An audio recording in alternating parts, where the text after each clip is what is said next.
இஸ்லாம் மதத்தில் 7 அடுக்கில் நரகம் இருக்குது. இது யாருமே சொல்லாதது, கொஞ்சம் கவனமாக கேளுங்க. முதல் அடுக்கில் ஜனனம் இருக்கும். இந்த ஜனனம் சாதாரண பாவிகளை சித்திரவதை பண்ணக்கூடிய ஒரு இடமா இருக்குது. இது ரொம்ப கொடூரமான தண்டனைகள் இங்கே வழங்கப்படும். ரெண்டாவது லதா, இது வஞ்சகம் பண்ணவங்களுக்கான ஒரு நரகமாக இருக்குது. இங்கே தந்திரம் பண்ணுவீங்க, மனசை ஏமாத்துறவங்க, நேர்மை இல்லாதவங்கன்னு சொல்லிட்டு இவங்களுக்கு எல்லாத்துக்குமே தண்டனை வழங்கக்கூடிய ஒரு இடமா இருக்குது.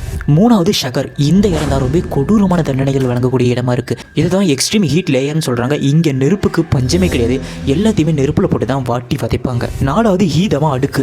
இந்த இடத்துல அகங்காரம் அதிகமாக இருந்தவங்களும் ஈகோ அதிகமாக இருந்தவங்களும் வரக்கூடிய இடமா இருக்குது. இங்கே கொடூரமான தண்டனைகள் கொஞ்சம் குறைவாக தான் இருக்கும். ஆனால் இங்கே ரொம்ப நேரத்துக்கு தண்டனை உங்களுக்கு வழங்கப்படும். அஞ்சாவது ஜகீம், மற்றவங்களை இரக்கம் இல்லாமல் துன்புறுத்துறவங்களுக்கும் மனதளவில் துன்புறுத்துறவங்களுக்கும் இந்த இடத்துல தண்டனை வழங்கப்படும். ஆறாவது ஷகீர், இந்த இடத்துல யாருக்கு தண்டனை வழங்கப்படும்னா மற்றவங்களோட வாழ்க்கையை கெடுத்தவங்களுக்கும் மற்றவங்களுக்கு துன்பத்தை கொடுத்தவங்களுக்கும் இந்த இடத்துல தண்டனை கிடைக்கும். கடைசியாக ஹவியா, இருக்கிறதுலே ரொம்ப கொடூரமான ரொம்ப கஷ்டமான தண்டனை இந்த இடத்துல தான். காரணம், இந்த நரகத்துக்கு வருவீங்க, மற்றவங்களோட உயிரெடுத்துவீங்க, மற்றவங்களுக்கு துரோகம் பண்ணுவீங்க, மற்றவங்களுக்கு மிகப்பெரிய தீய காரியம் பண்ணுவீங்க தான் இந்த நரகத்துக்கு வருவீங்க.